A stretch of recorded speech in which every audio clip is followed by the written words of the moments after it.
कहते आज कौच हे मोहन माझी महोदय भद्र लोकटे तुम निरीह लोकटे तुमको उपरू खाली चिपी दौरान अरे आम 15 वर्ष बोबई बोबई अभिन पट्टनायक 5000 कोटी टका देला मेट्रो पे टेंडर हो गला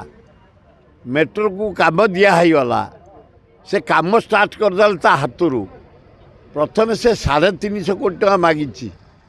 से टंका रिलीज है एपर्यंत काम बंद काली आम जा ऑफिस रे साक्षात कलु सीओ कहले आम 350 कोटी टका मागिचे एपर्यंत सरकार रिलीज करूनी तेणु काम झिमई जाइए तेणु हे चीफ सेक्रेटरी महोदय हे मोहन माझी महोदय मेट्रो केमती जल्दी त्वरान्वित हम